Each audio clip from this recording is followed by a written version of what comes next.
অতিথি নারায়ণ ঘরে অতিথি এসেছে, দ্রোণ চললেন ভিক্ষায়। প্রভুর কি লীলামা, সেদিন কারোর বাড়ি থেকে এক মুষ্টি তণ্ডুল পাইনি। বদনটা মলিন করে ঘরে ফিরছে।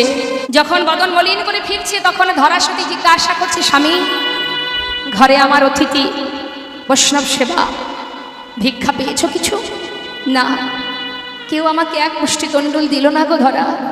স্বামী এ তুমি কি বলছো? অসহায় কাঙাল কাঙালিনী আমরা, প্রভু কৃপা করে আজ আমার ঘরে বৈষ্ণব পাঠিয়েছে। বৈষ্ণব সেবা যদি দিতে না পারি তাহলে যে অমঙ্গল হবে। স্বামী তুমি এক কাজ করো, তুমি ঘরে থাকো, আমি দেখি কিছু করতে পারি কি। ধরা বিলম্ব না করে সবার ঘরের সামনে দাঁড়িয়ে আঁচল পেতে ভিক্ষা চাইছি, কিন্তু কেউ দিল না। স্থির করলেন আজ যদি বৈষ্ণব সেবা আমি দিতে নাই পারবো তাহলে প্রাণ বেঁচে থেকে লাভ কি? নিজেকে বিসর্জন করে দেব নদীর জলে। ছুটতে ছুটতে যখন নদীর দিকে এগিয়ে যাচ্ছে, ভোলানাথ করুণাময় তিনি মুদি দোকান সাজিয়ে দোকানদারি হয়ে বসে আছে। আর এদিকে ধরাসতী দেখছে সুন্দর একটা মুদিখানার দোকান। মুদি দোকান দেখে মনে মনে ভাবছে, যায় ওই দোকান থেকে কিছু তণ্ডুল নিয়ে যায়, কাল এসে দাম দিয়ে যাব। দোকানে এসে বলছে দোকানদার, জানো ঘরে আমার অতিথি, কিন্তু বৈষ্ণব সেবা দেওয়ার মতো কিছুই আমার ঘরে নেই। আজকে কারোর ঘর থেকে এক মুষ্টি তণ্ডুল পেলাম না, আমাকে কিছু তণ্ডুল ধার দেবে, আমি কাল এসে তোমায় দাম দিয়ে যাব। দোকানদার বলেন, এ কি কথা, ধারে কি আর বিক্রি কিনি হয়? কিছু দিলে তবে তুমি পাবে, না হলে দিতে পারবো না। দেখো আমার কাছে তো কিছু নেই, আমি কি দেবো তোমায়? আমি কথা দিচ্ছি আমি কাল এসে দাম দিয়ে যাব। না, এইভাবে তো দিতে পারবো না, আগে কিছু দাও তারপরে তণ্ডুল নাও, না হলে পারবো না। দেখো শাস্ত্রে আছে অতিথি নারায়ণ, বৈষ্ণব সেবার বেলা বয়ে যায়, আমাকে কিছু ধার দাও, আমি কথা দিচ্ছি আমার কাছে তো কিছুই নেই, কাল এসে দাম দিয়ে যাব। দাঁড়াও, কে বলেছে তোমার কাছে কিছু নেই? আমি দেখতে পাচ্ছি তোমার কাছে আছে, শুধু তুমি কথা দাও, আমি যা চাইবো তুমি আমায় দেবে কিনা। বেশ, যদি থাকে কেন দেব না, বলেই দেখো আমার কাছে থাকলে আমি অবশ্যই দেব। 3 সত্য অঙ্গীকার করো। বেশ, আমি দেব দেব দেব। পারবে? তোমাকে আমি তণ্ডুল দেব, তোমার একটি স্তন কেটে আমায় দিতে হবে। দোকানদার, ছি ছি ছি, এমন অলক্ষণী কথা বলো না, এই যে শুনলেও মহাপাপ, অপরাধ, এমন কথা বলো না, আমি করজোড়ে ক্ষমা চাইছি, এমন কথা বলো না, তাহলে তণ্ডুলও পাবে না, চলে যাও। দোকানদার, জানো স্তনের অধিকার শুধুমাত্র সন্তানের থাকে, আমি কি করে তোমায় দেব বলো?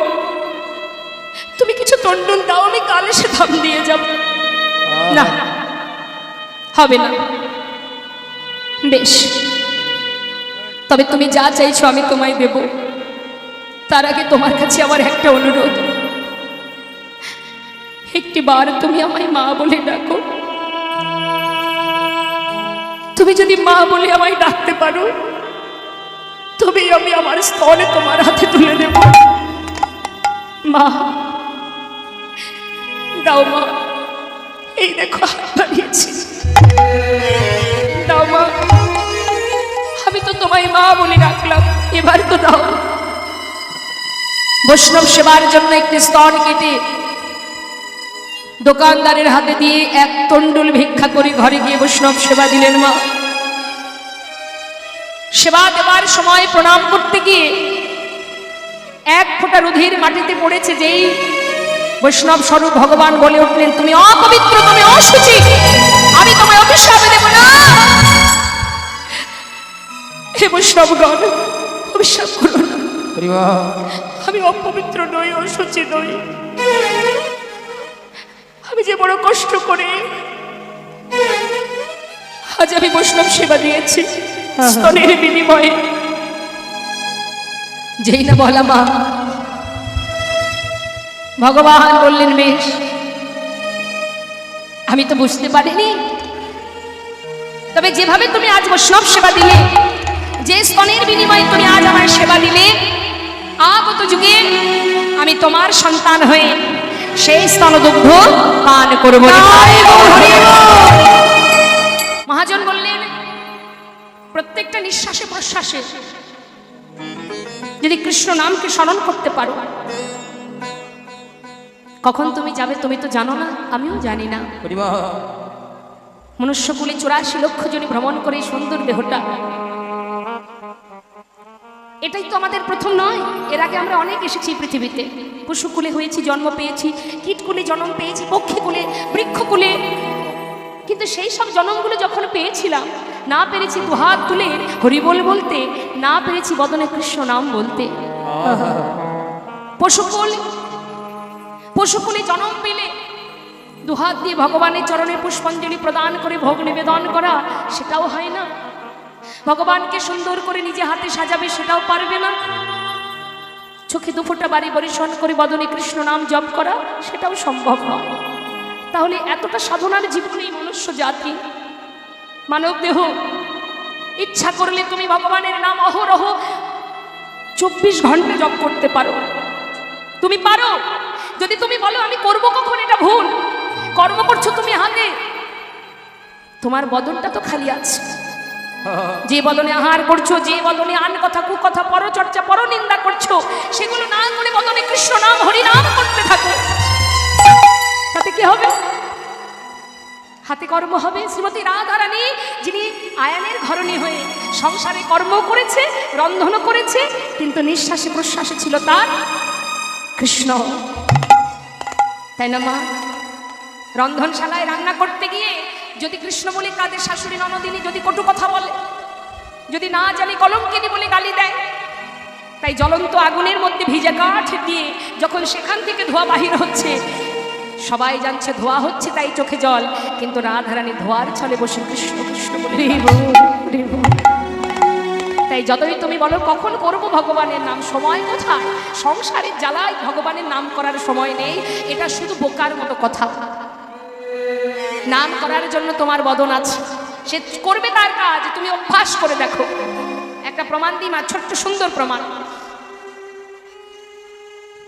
একজন বয়স্ক বৃদ্ধ বাবা মাথায় করে ঝুড়ি নিয়ে, ঝুড়িতে শাখা নিয়ে তিনি গ্রামে গ্রামে বিক্রি করতে করতে প্রায় 30 বছর চলে গেল তার। হরিবল।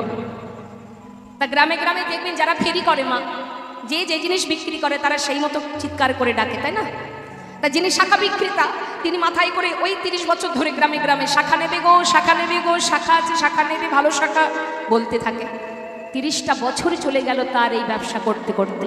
বৃদ্ধ হলেন বাবা, চুল পেকেছে, চোখে কম দেখছে, তথাপিও সেই ব্যবসা আজও তিনি ছাড়েননি। হরিবল। আজও তিনি সেই শাখা মাথায় নিয়ে পথে হেঁটে যাচ্ছে, গ্রাম পার করে পাড়ার ভিতর থেকে ধীরে ধীরে ফাঁকা মাঠের মধ্যে চলে গেছে, সেখানে গিয়েও ঝুড়ি কাঁধে নিয়ে মাথায় নিয়ে শাখা আছে, শাখা নেবে, শাখা আছে, শাখা নেবে চিৎকার করছে।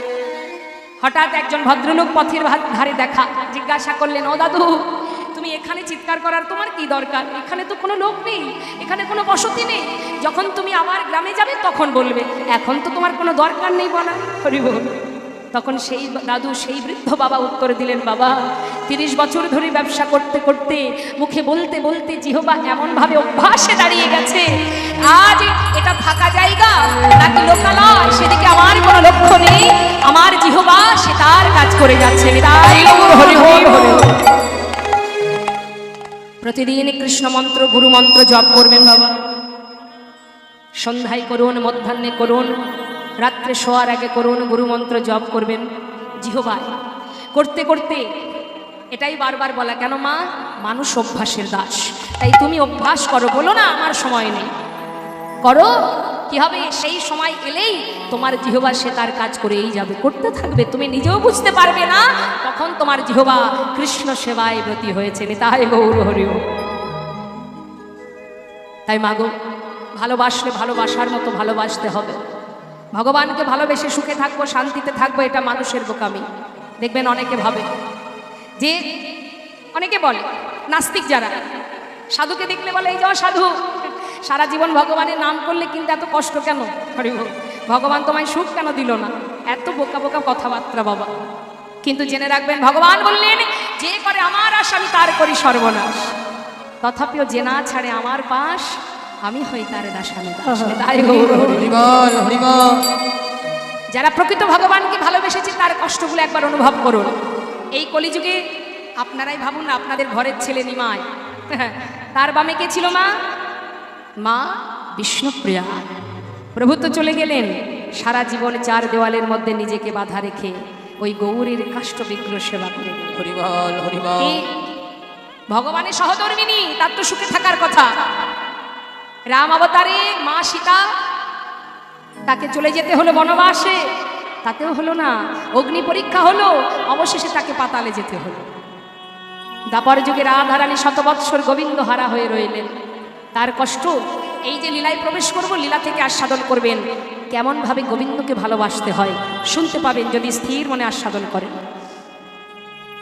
তাই মাগো, এই নবদ্বীপে নদীয়ার চাঁদ গৌর সুন্দরের পরম ভক্ত কাটোয়ায়, অগ্রদ্বীপে যিনি গোবিন্দ ঘোষ, সর্বস্ব পরিত্যাগ করে প্রভুর সঙ্গে লাভ করে একটা হরিতকে সঞ্চয় করেছিল বলে গৌর হরি তাকে ত্যাগ করেছিলেন। আবারও সেই ভক্তের ডাকে ভগবান সাড়া দিয়েছিলেন। অগ্রদ্বীপে এসেছিলেন তিনি। অগ্রদ্বীপে এসে গোবিন্দ ঘোষের ঘরে একটি সুন্দর বিগ্রহ স্থাপন করে নাম দিয়েছিলেন গোপীনাথ। এবং প্রভু বলেছিলেন, গোবিন্দ আমি চলে যাব, যে বিগ্রহ আমি তোমার ঘর স্থাপন করলাম তার দেহ আমার দেহ একই দেহ, তুমি তাকে সেবা দেবে আর বিবাহ করবে। কেন দিল সংসার? এটাও ভগবানের পরীক্ষা। দেখি মায়ার বাঁধনে জীব আবদ্ধ হয় কিনা। হরি হরি। দেখতে দেখতে বিবাহ হলো, সন্তান হলো, একটু একটু করে ভগবানকে ভুলে যেতে বসলো। নিতাই গৌর হরি বল। আমরা এতটাই মায়াবী মা, আমাদের সংসার নিয়েই আমরা ব্যতিব্যস্ত, কিন্তু সংসারটা যে একটা বিচিত্র নাট্যমঞ্চ সেটা আমরা বাবা কেউ মনে রাখতে পারছি না। এমনভাবে মোহিত হয়েছে এই সুন্দর মঞ্চে। একটু একটু করে গৌর হরি সর্বস্ব কেড়ে নিলেন গোবিন্দের, তথাপিও নিঃশ্বাসে প্রশ্বাসে হা গৌর, হা গৌর। অবশেষে গৌর হরি স্বয়ং নিজে গোবিন্দ ঘোষের শেষকৃত্য করেছিলেন পুত্র সেজে ওই অগ্রদ্বীপে। তাই গৌর হরি নিজেই করেছিলেন, সন্তান হয়ে তার মনোবাঞ্ছা পূর্ণ করেছিলেন, নিজে হাতে ভক্তের পিণ্ড দান করেছিলেন। এটাই হচ্ছে প্রকৃত ভক্তের লক্ষণ। তো আমাদের একটু মন দিতে হবে মা কথার মধ্যে, খুব সুন্দর কথা। এই যে প্রভাস যজ্ঞ করেছিলেন ভগবান, প্রভাস যজ্ঞ, প্রভাসের তীরে যজ্ঞ। এই যে প্রভাসটা কোথায় মা? গুজরাটে। মন দিয়ে শুনবেন। গুজরাটে প্রভাস নদীর তীরে প্রভু যজ্ঞ করেছিলেন। দ্বারকায়, দ্বারকা থেকে, দ্বারকার পাশেই প্রভাস নদী, ওই প্রভাসের তীরে যজ্ঞ করেছিলেন আমার গোবিন্দ। তা একটু আমাদের জানতে হবে মা, কি ছিল এই যজ্ঞ করার কারণটা। খুব সুন্দর কথা, একটু চিত্ত নিবেশ করে আস্বাদন করবেন। গুজরাটে একটি জায়গা আছে যার নাম সৌম্যতীর্থ। এখানে একটা ভগবানের সেবা হয়, এক বিগ্রহ আছে ভোলানাথের যার নাম সোমনাথ। ওই সোমনাথের নামকরণ করেই জায়গাটির নাম সৌম্যতীর্থ।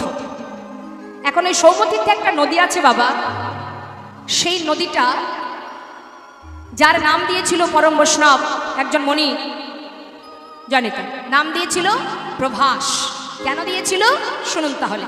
এক ভক্ত দিয়েছিল, নাম দিয়েছিল প্রভাস ওই নদীর নাম। তা সেই ভক্তটিকে চন্দ্রদেব, চন্দ্রদেব সন্তুষ্ট হয়ে ওই নদীর নাম দিয়েছিল প্রভাস। কিভাবে? চন্দ্রদেবের স্ত্রী কটা? 27টি স্ত্রী। এখন 27টি স্ত্রী থাকতেও চন্দ্রদেব গুরু পত্নীর প্রতি আকৃষ্ট হয়েছিলেন। তখন গুরুদেব তাকে অভিশপ্ত করেন যে তোমার ক্ষয়রোগ হবে, এক এক কলা করে এক এক দিনে তুমি এক সময় তোমার এই 16 কলা ধ্বংস হয়ে যাবে, শেষ হয়ে যাবে। এখন গুরুর অভিশাপ তার মিথ্যা হয় না মা। এই অভিশাপ লাগলো আর চন্দ্রদেবীর ক্ষয় শুরু হলো। দেখেন তো আপনারা আকাশের চাঁদ দেখতে পান তো, এক এক দিনে এক একটা করে কলা শেষ হতে হতে 15 কলা 15 দিনে অমাবস্যা পূর্ণিমা হয়। এটা গুরুর অভিশাপ।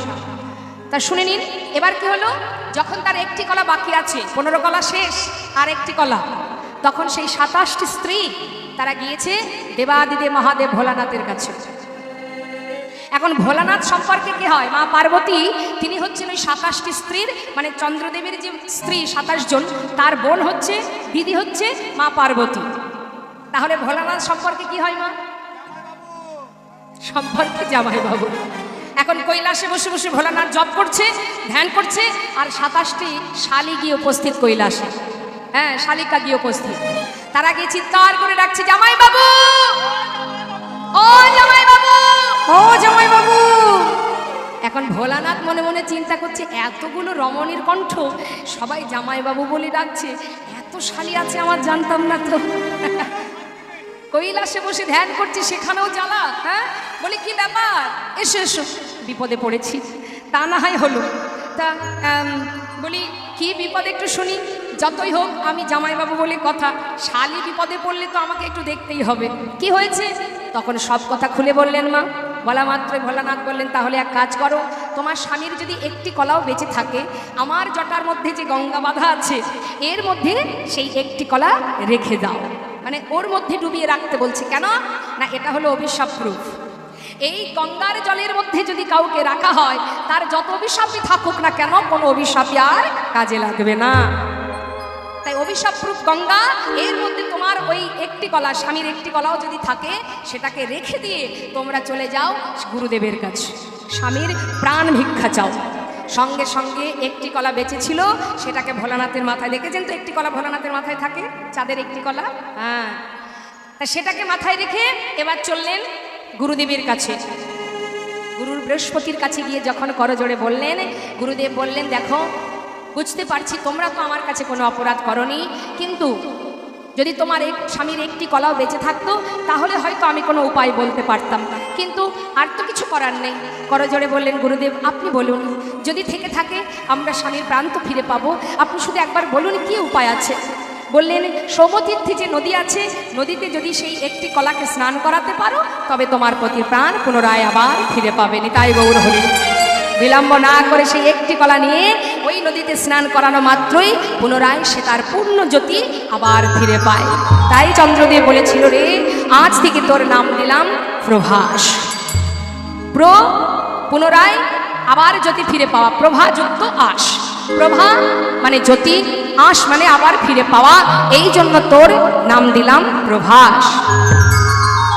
তাই যখনই প্রভাস নাম হলো মা, এই প্রভাস অভিশপ্ত হলেন এক মুনির কাছে। হরিবল। কথাটা আবার মন দেবেন, কিভাবে এই প্রভাস অভিশপ্ত হলো। মণিপুত্র তার, যার নাম চিত্রাঙ্গদা, যে গিয়েছিল ওই প্রভাসে তৃষ্ণা নিবারণের জন্য জল পান করতে। সেই প্রভাসে জলে ছিল একটা কুমির। ওই সন্তানকে পেয়ে, ছোট্ট বালককে পেয়ে, মণিপুত্রকে পেয়ে তাকে ধরে জলের মধ্যে নিয়ে গিয়ে তাকে খেয়ে ফেলে। খবর চলে গেল তার পিতার কাছে। মুনিবার ছুটে এসে সেই প্রভাসকে অভিশাপ দিলেন, রে প্রভাস, আমার সন্তান জল পান করতে এসেছিল, আর তুই আমার সন্তানকে প্রাণে মেরেছিস। আমি তোকে অভিশাপ দিলাম, তোর বক্ষের সমস্ত জল শুকিয়ে যাবে, কুকুর বিড়াল বিভিন্ন জন্তুর বাস হবে এখানে, এবং মল মূত্র ত্যাগ করবে তোরই বক্ষের উপরে, সবাই তোকে ঘৃণা করবে। সেই অভিশাপ পেয়ে করজোড়ে সাক্ষাৎ রূপ দর্শন করিয়ে বললেন, হে মুনিবর, আমার তো কোনো দোষ নেই, আমার বক্ষে যে কুমির বাস করে সে আপনার সন্তানকে মেরেছে, আপনি আমার জীবন থেকে অভিশাপটি তুলে নিন। মুনিবর বললেন, কথা তো ঠিক, এর তো কোনো দোষ নেই। তাই বললেন, তাহলে শোনো, আমি যখন অভিশাপ দিয়েছি, অভিশাপ তো লাগবেই, তাহলে আমি আশীর্বাদও করে গেলাম। এই প্রভাসের জল নিয়ে অনাদি আদি গোবিন্দ যেদিন রাধারানীর চরণ ধৌত করবে, সেই দিনই তুমি উদ্ধার হবে, তার আগে নয়। নিতাই গৌর হরি বল, হরি বল। তাই বাবা, আজ আমার গোবিন্দ প্রভাসের তীরে যজ্ঞ করছেন কেন মা? অভিশাপ থেকে তাকে মুক্তি করার জন্য। এটা যেমন একটা কারণ, আরো কারণ আছে। সে কারণগুলি কি? কুরুক্ষেত্রে, একটু মহাভারতে যাচ্ছি। কুরুক্ষেত্রে যুদ্ধের পর হস্তিনাপুরের রাজা কে হয়েছিল? যুধিষ্ঠির। পঞ্চপাণ্ডবের জ্যেষ্ঠ ভ্রাতা যুধিষ্ঠির যখন রাজা হলো, তখন ভগবান কৃষ্ণ কুন্তী পিসিমাকে বললেন, পিসিমা এবার আমাকে বিদায় দাও, আমি চলে যাই। কুন্তী পিসিমা মনে মনে ভাবলেন, কৃষ্ণ তো কোনোদিন আমার কাছ থেকে যাবার সময় বলে না আমি যাই। যাই কথার অর্থ কি আমার মায়েরা জানে। আমার যাই যদি বলে, সন্তানরা যদি বলে মা যাই, কি বলেন আপনারা? বলতে নেই বাবা, বল আসি। আসি মানে আবার আসবে। যাই বললে মনে ভয় হয়, এই যে বললো তবে কি আর আসবে না, তাই না মা? যেই না গোবিন্দ এমন কথা বললেন, কুন্তী পিসিমা চিন্তা করলেন, কৃষ্ণ তো কোনোদিন এমন কথা বলেন, আজ কেন যাই বললো, তবে কি আর আসবে না? পিসিমা যাওয়ার আগে আমি তোমায় বর দেব, বলো তুমি কি বর চাও? কুন্তী পিসিমা বলে উঠলেন, কৃষ্ণ তুমি যাওয়ার আগে বর দেবে? আমি বুঝেছি, আমার ছেলে হস্তিনাপুরের রাজা, আমি রাজমাতা, আমার তো আর কোনো দুঃখ নেই, তাই তুমি চলে যেতে চাইছো, যাও। তবে বর যদি দিয়ে যাও, এই বরই দিয়ে যাও। এতদিন দুঃখ ছিল, কষ্ট ছিল, তাই তুমি সর্বক্ষণ আমার কাছে কাছে ছিলে, আমার 5 সন্তানের কাছে সদা সর্বদাই বন্ধুর মতো ছিলে।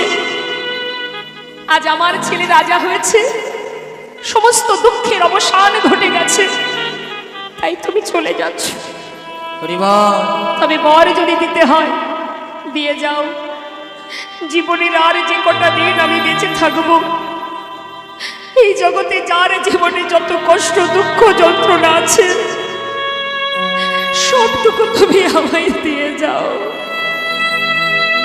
দিয়ে যাও কৃষ্ণ, আমায় দিয়ে যাও। এতটুকু সুখ যেন আমার জীবনে না থাকে, কারণ আমি বুঝেছি সুখ যে জীবনে আছে সে জীবনে তুমি নেই।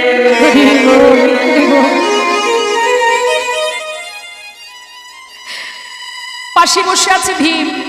মা তুমি আবার দুঃখ চাইছো? সারা জীবন তোমাকে নিয়ে বনে কাটালাম, কত যুদ্ধ, কত লড়াই, কত কষ্ট করে সবে দাদা রাজা হলো, আবার দুঃখ চাইছো? মা তোমার কি স্বাদ মেটেনি দুঃখ পেয়ে? মা বললেন, ওরে ভীম, দুঃখ ছিল জীবনে, তাই কৃষ্ণ সহায় ছিল, সুখের নাগাল পেয়ে কৃষ্ণ হারা হতে হচ্ছে। বাবা বল, ওই সোনার সিংহাসনে বসে চিরতরে কৃষ্ণ হারা হওয়া ভালো, নাকি কৃষ্ণকে কাছে নিয়ে বাকি জীবনে মনে তাই বল? হরিবল হরিবল। যুধিষ্ঠির, যে সিংহাসনে বসলে কৃষ্ণকে হারাতে হয়, সেই সিংহাসনে ছেড়ে নেমে আয় বাবা, চাই না আমি ওই রাজ সিংহাসন, নেমে আয়। ভগবান রথ থেকে নেমে পিসিমাকে জড়িয়ে ধরে বলছে, পিসিমা এত কষ্টের পরও আবার তুমি কষ্ট চাইছো পিসিমা, কত ভালোবাসো তুমি আমায়, আমার জন্য এই স্বর্গ সুখ তুমি ত্যাগ করতে চাও। কথা দিলাম তোমার ভালোবাসায় আমি বাধা, যখনই ডাকবে আমি সামনে এসে দাঁড়াবো। এক মাকে সান্ত্বনা দিয়ে রথে চেপে যখন যাচ্ছে, পিছন থেকে আর এক মা চিৎকার করে উঠলেন, মাধব মাধব, একটিবার যাওয়ার আগে একটিবার পিছন ফিরে চেয়ে দেখো আমি কে। আমি সেই মা, শতপুত্র হারা জননী অভাগিনী গান্ধারী। চেয়ে দেখো আমার দিকে,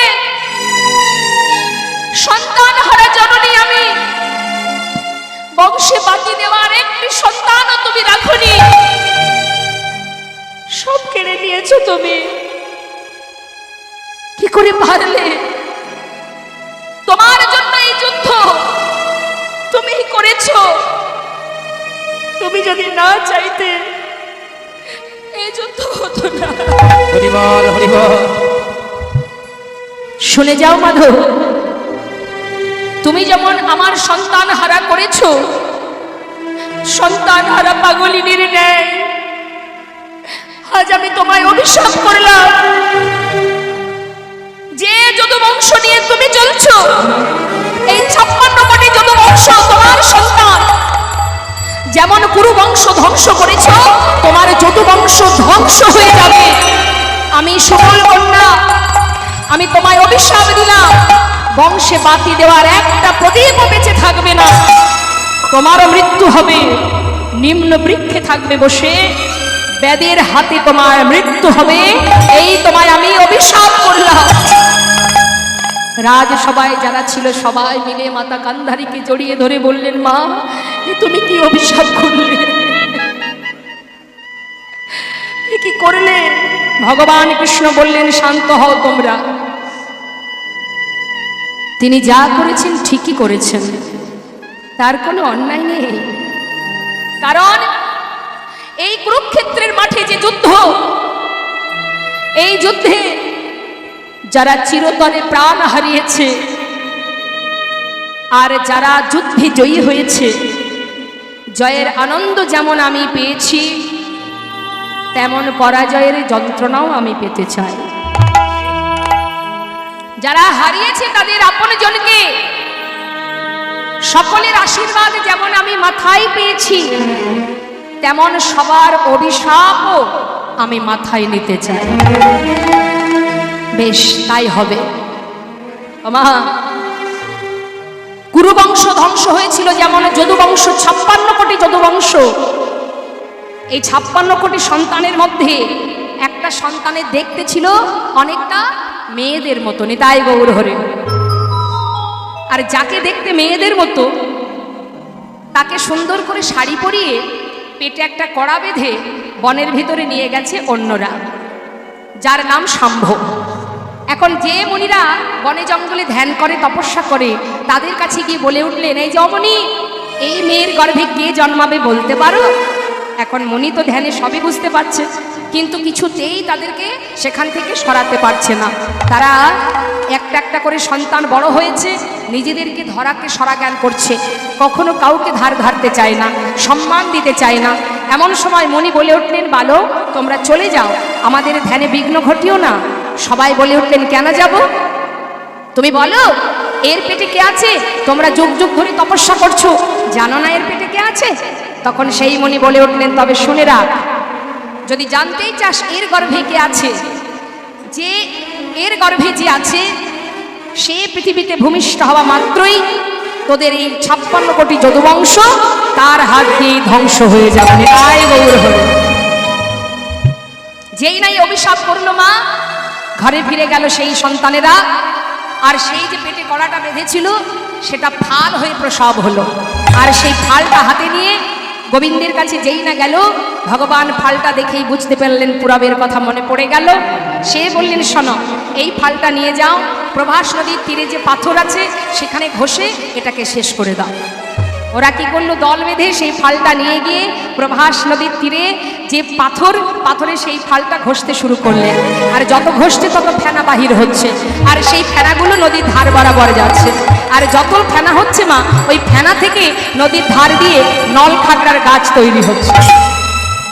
অবশেষে একটুখানি বাকি আছে, চিন্তা করছি এটা দিয়ে আর কি বা হবে, আমাদের ক্ষতি হবে, এটাকে ফেলে দাও। ফেলে দিল জলের মধ্যে। আর সেই ফালটা, ছোট্ট ফাল, খেলো কে? এক মাছ। কোন মাছ? রাঘব বোয়াল। সে কিন্তু সেটা খেয়ে ফেলেছে। আর ধীবর যারা যারা মাছ ধরে তাদের বলে ধীবর, তারা মাছ ধরতে গিয়ে ওই রাঘব বোয়ালকে জালে তুলে তীরে নিয়ে এসে সেটাকে কর্তন করেছে। আর সেই ফালটা হাতে পেয়েছে, যেই না হাতে পেয়েছে তারা আর কি করবে ফাল দিয়ে, তারা সেটাকে বনের মধ্যে ফেলে দিয়েছে। আর পেয়েছে কে বাবা? একজন ব্যাধ। নিতাই গৌর হরি। যারা পাখি ধরে বাবা, সবই ভগবানের লীলা, দেখুন কিভাবে আসছে। সেই ছোট্ট ফালটাকে পেয়ে মনে মনে ভাবছে ব্যাধ, পাখি ধরতে তো আমি তীর ভেদ করি, এই ফালটা যদি তীরের আগায় বিঁধতে পারি তাহলে পাখি মারতে আরো ভালো হবে। তাই সেই তীরের আগায় ফালটাকে রেখে দিলেন। এই যে ব্যাধ, এই ব্যাধকে, এই ব্যাধ হচ্ছে রাম অবতারে, অর্থাৎ ত্রেতা যুগে যিনি প্রভু রামচন্দ্র বালিকে হত্যা করেছিলেন। মা বালিকে যখন হত্যা করেছিল, কেন? মা সীতাকে উদ্ধার করার জন্য। বালিকে যখন হত্যা করেছিল বিনা যুদ্ধে, প্রভু রামচন্দ্র তো ক্ষত্রিয় বংশ, তা যুদ্ধ না করে বিনা যুদ্ধে পিছন থেকে তীর মেরে হত্যা করেছিল। তাই বালির সন্তান অর্থাৎ অঙ্গদ, এই অঙ্গদ বলেছিল প্রভুকে, হে প্রভু, মা সীতাকে উদ্ধার করতে অনেক সাহায্য করেছিলেন এই অঙ্গদ। তাই প্রভু রামচন্দ্র সন্তুষ্ট হয়ে বলেছিল, অঙ্গদ, তুমি আমার যে উপকার করেছো আমি সন্তুষ্ট, আজকে আমি তোমায় বর দেব, বলো কি বর চাও? তখন সেই অঙ্গদ বলেছিল, হে প্রভু, যদি বর দিতে চাও এই বর দাও, যে বিনা যুদ্ধে আমার পিতাকে হত্যা করেছে আমিও তাকে হত্যা করতে চাইনি। তাই গৌর হরি বল, হরি বল। ভগবান অঙ্গদ কিন্তু জানতো না বাবা যে ভগবানই হত্যা করেছে। সে না জেনেই কথাটা বলেছেন যে আমার পিতাকে যে হত্যা করেছে আমিও তাকে তীর ভেদ করে প্রাণে মারতে চাই। ভগবান বললেন, তথাস্তু, তোমার বাঞ্ছা পূর্ণ হবে। এই জন্যই তো ভগবানকে বলা হয় বাঞ্ছা কল্পতরুণী। তাই গৌর হরি বল, হরি বল, হরি বল। তাই সেই করুণাময় গোবিন্দ আমার সব কিছু ভেবে নিয়ে এবার বৃন্দাবন ছেড়ে তিনি দ্বারকায় গিয়ে রাজা হয়ে বসে আছে। আর এদিকে হলো কি মা, বৃন্দাবনের অবস্থা কি এবার আমরা জানবো। শ্রীমতী রাধারানী অভাগিনীর ন্যায়, পাগলিনীর ন্যায় কৃষ্ণহারা হয়ে পথে বসে কাজ। হৃদয় গৌর হরিব।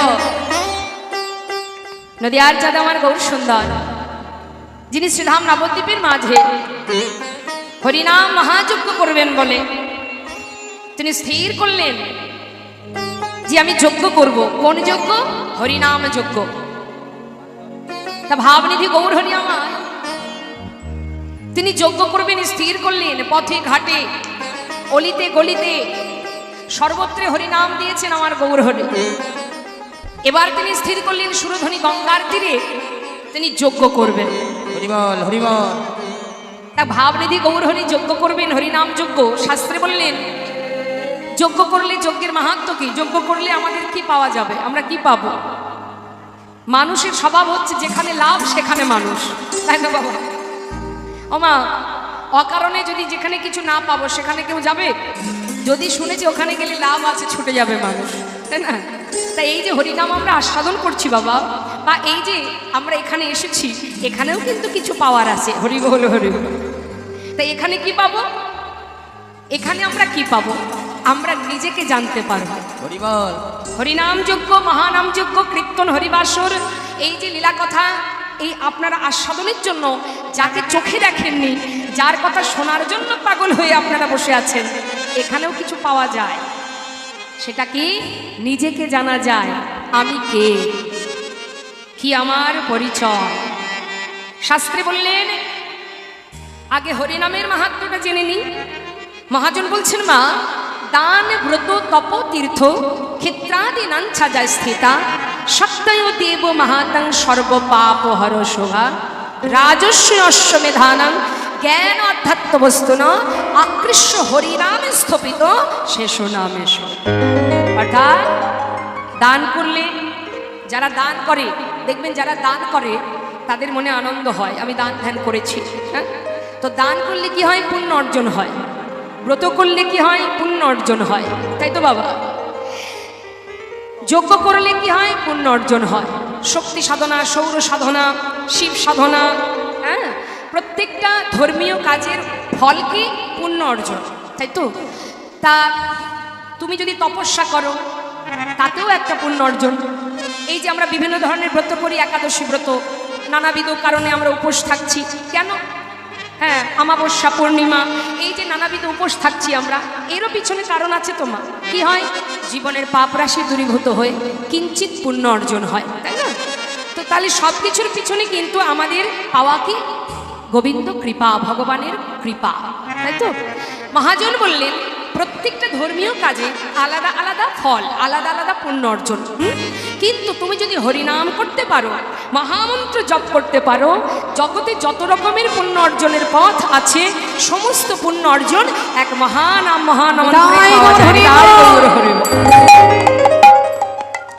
সমস্ত রকমের পুণ্য অর্জন এক হরিনামেই পাওয়া যায়। কেননা কলিযুগে নাম ছাড়া নাহি আর ধর্ম, সর্বধর্ম সার নাম এই শাস্ত্র মর্ম।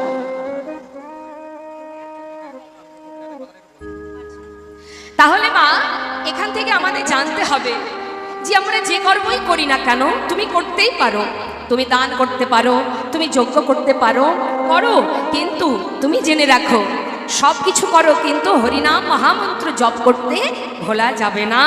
কারণ হরিনাম ছাড়া কলিজীবের নাহি আর ধর্ম, সর্বধর্ম সার নাম এই শাস্ত্র মর্ম।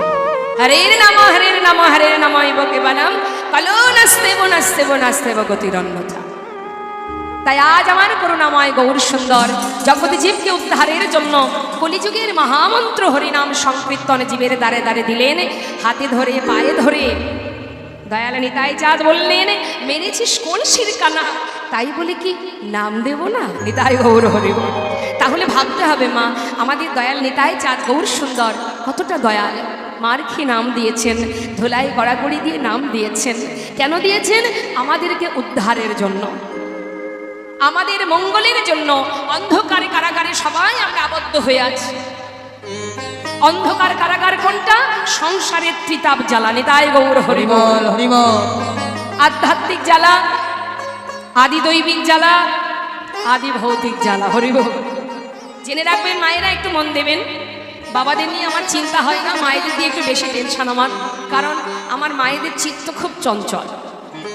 মা একটু মন দেবেন, দেখতেই পাচ্ছি মায়েরা সবাই আমার দিকে তাকিয়ে আছে, তার মানে শুনছে। এখন শুধু চোখ দুটো আমার দিকে থাকলে তো হবে না, চোখকে চালনা করে কে? চোখকে পরিচালনা করে কে? মন, তাই তো? মন যদি জায়গায় না থাকে, চোখ দিয়ে আমার দিকে তাকিয়ে থাকলেও কোথা থেকে কি হয়ে যাবে আপনি দেখতেও পাবেন না। হৃদয় গৌর হরি। তাই মনটাকে স্থির রাখতে হবে কৃষ্ণ কথা অমৃত কথার মধ্যে। তা বলছি কি, যে আমাদের এই যে সুন্দর হরিবাসর, যে কৃষ্ণ কথা হরি কথা, এই হরি কথা আস্বাদন করতে করতে আমাদের ত্রিতাপ জ্বালা দূরীভূত হবে।